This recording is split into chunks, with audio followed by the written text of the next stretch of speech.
Hey everyone, and welcome back to the channel. Today, we're diving into some massive news that has sent shockwaves through the rugby world.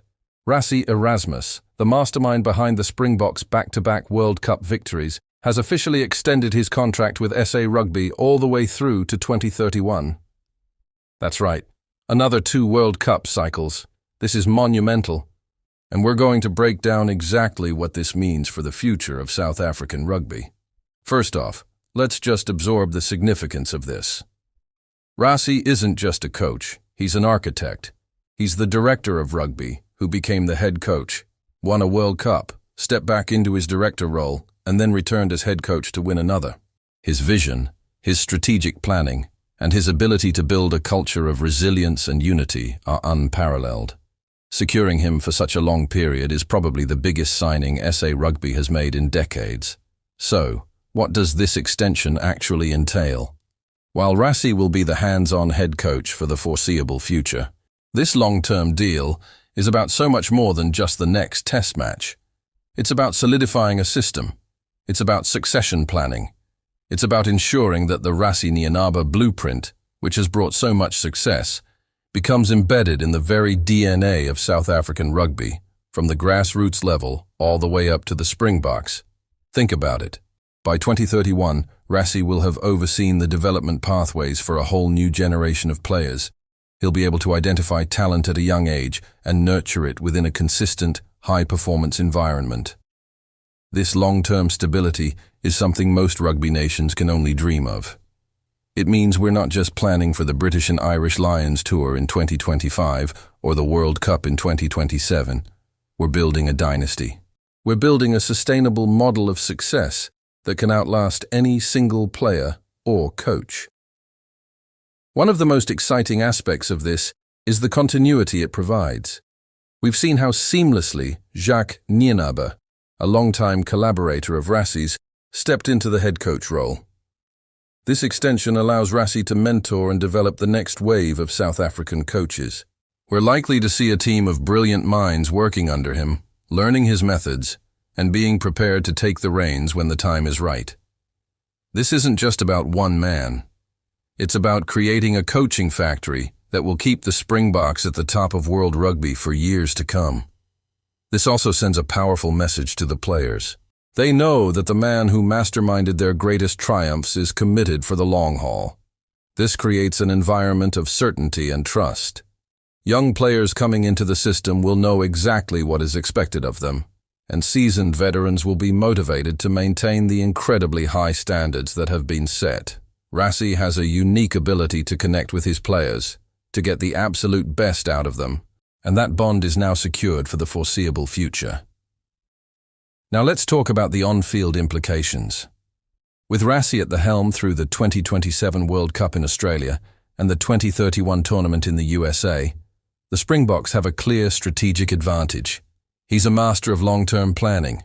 He knows how to build a squad, manage player workloads, and peak at exactly the right time for a World Cup. We saw it in 2019 and again in 2023. Having him plotting the course for the next 2 campaigns is a terrifying prospect for every other team in world rugby. He'll be able to manage the transition of the squad perfectly. The heroes of 2019 and 2023 won't be around forever. Players like Siya Kolisi, Eben Etzebeth, and Faf de Klerk will eventually hang up their boots. Rassie's long-term presence ensures that this transition will be smooth and calculated. He'll identify the next generation of leaders and build the team around them, ensuring there's no drop-off in performance. The process of blooding new talent, which has already begun, will now be accelerated under his watchful eye. Furthermore, this stability extends beyond the national team. As director of rugby, Rassie's influence permeates all levels of the game in South Africa. He's been instrumental in aligning the franchises and developing the EPD, or Elite Player Development pathways. With this new contract, he has the time and the authority to truly revolutionize the system. We could see a more integrated approach to player management, conditioning, and skills development across the country, creating a stronger and more resilient player base than ever before. Of course, there will be challenges. International rugby is incredibly competitive, and staying at the top is harder than getting there. Teams like Ireland, France, and New Zealand will be constantly evolving and looking for ways to counter the Springboks' power game. But that's where Rassie's genius lies. He is not a one-trick pony. He's an innovator. He's always thinking 2 steps ahead, whether it's with the 7-1 split on the bench, the bomb squad concept, or his unique use of analytics. This long-term deal gives him the freedom to continue experimenting and evolving the Springboks game plan. What do you think is the most significant part of this deal? Is it the on-field stability, the long-term succession planning, or the message it sends to the rest of the world? Let me know your thoughts down in the comments below. I'm really curious to hear what the community thinks about this. This move by SA Rugby is a masterstroke. It secures the services of arguably the best rugby mind on the planet and sets the Springboks up for a potential decade of dominance. It's a declaration of intent. South Africa isn't just content with being back-to-back world champions. They are building an empire. The Rassie Erasmus era is far from over. In many ways, it's just getting started. This is incredibly exciting news for every single Springbok supporter. The future is bright, the future is green and gold, and the architect of it all is locked in until 2031.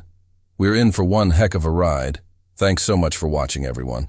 If you enjoyed this breakdown, make sure to hit that like button. And if you haven't already, subscribe to the channel for more deep dives into the world of rugby. We'll be covering all the build-up to the upcoming international season, so you won't want to miss it.